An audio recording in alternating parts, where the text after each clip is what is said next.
I want to talk today about communicating on social media.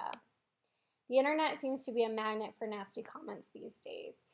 And a reason for that is because things are left out, such as body language, eye contact, speech tone, the way we say things, and the reaction of the receiver. We don't really see how they're reacting to what we say on social media, and that affects how we reply.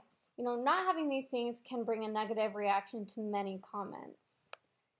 An article stated from Odyssey Online that people sometimes actually forget that they're speaking out loud when they post a snarky comment.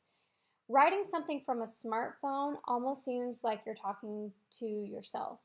We forget we're speaking out loud in our homes when we're just sitting on our couch texting on our phone, typing on the computer. And it really should be the same thing when we're talking face to face and when we're talking online.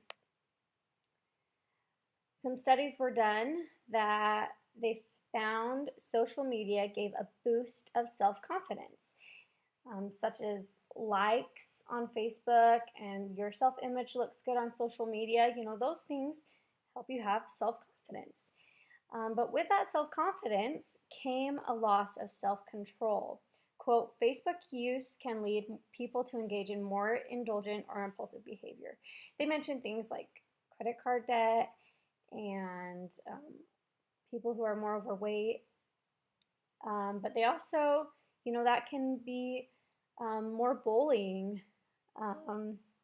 saying things that you wouldn't normally say to a person's face, rude comments, disagreements without trying to be understanding. So I thought that was interesting. It's easier to hate online personas than it is to hate people in real life.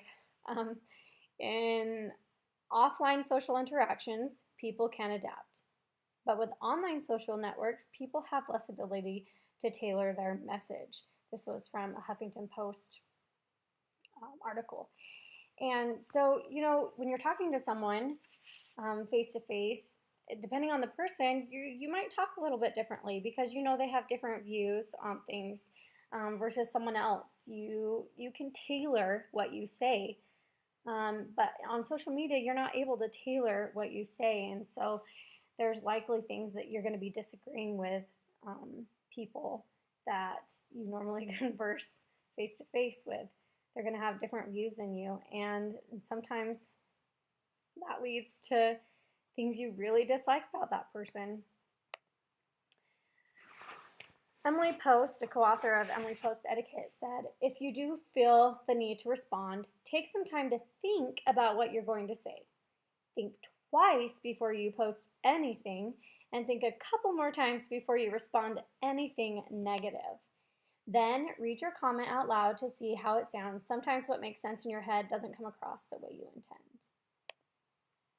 Connect face to face. This is much easier in most cases than it is to connect on social media.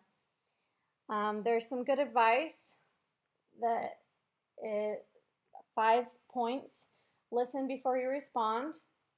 2, if you wouldn't say it in person, don't say it online. 3, meet anger with kindness. 4, find the common good and good in others. And 5, consider you might be wrong. That was from a video called Killing Hate. So I think if we can do this on social media, we'll be in a much better position.